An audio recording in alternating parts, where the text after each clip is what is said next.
So in this section of this module, we're going to talk about competencies and the level of the competencies that you should have when teaching a trainee. So I'm going to show you a series of videos, but I'm going to start by showing you one video that I want you to look at and digest and think about what is being said.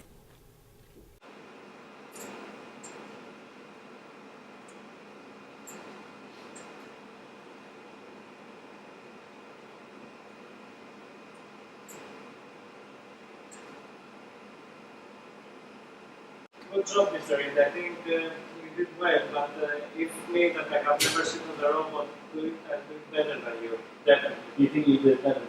Yeah. Yes, piece of cake. It's been really impressive. I don't think I could ever do that. How did you do that? Well, I just put the rings on the thing. Just did it. Alright. Okay, well let's think about this. Do you want to have a sit at the robot? Okay.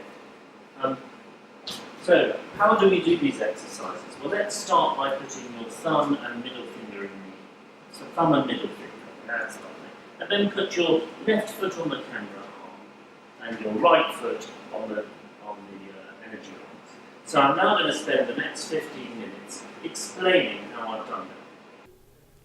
So let's dissect the different sections of this video, because what it's showing are the 4 different levels of competence. So let's start again by looking at what Stavros said. Good job, Mr. Reed. I think you did well, but if me that I have never seen the robot do it, I do it better than you. Definitely. You think you did better than me? Yes, piece of cake. Stavros said, "That is really good, Mr. Ind, but if that was me, even though I've never sat on the robot before, I think I would have done it better than you." So what Stavros is demonstrating is something called unconscious incompetence. He doesn't know he can do the task, he can't do the task, and so he can't do it, and he doesn't realise he can't do it. So let's have a look at the next section of the video.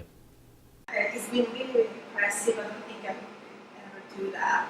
So Rosa says, "That's really impressive. I don't think I could do that." So what Rosa is demonstrating is conscious incompetence. In other words, she can't do it, but she knows she can't do it, and that's actually a positive position because she knows she needs to learn how to do it, and so she is consciously incompetent. Let's look at the next section of the video. How did you do that? Well, I just put the rings on the thing. Just did it. So Rosa goes, "How do you do that?" And I reply, "I just put the rings on the things. I just did it." So that really wasn't a very good teaching exercise for Rosa. That would be called unconscious competence. I can do it, but I don't know it well enough to be able to teach it to her. So let's look at the final video. Okay, well let's think about this. Do you want to have a sit at the robot? Okay.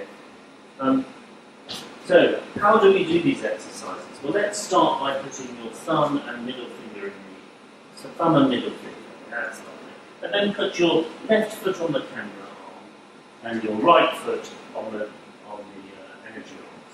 So I'm now going to spend the... Here I say, okay, so let's have a think about this. Do you want to have a seat at the robot? So how do we do these exercises? Let's start. Let's put your thumb and middle finger in the rings, your left foot on the camera pedal, etc., etc., etc. So I've deconstructed what I was doing. I understand what I'm doing. I'm demonstrating conscious competence. And it is conscious competence which is the level you have to teach at in skills training. So whenever you're doing something in preparation for teaching, just think about what you're doing, think about how you would describe it, think about it in a consciously competent way. So that's the end of this module. There is a handout to download, and you can also answer some MCQs at the end of the module. Many thanks.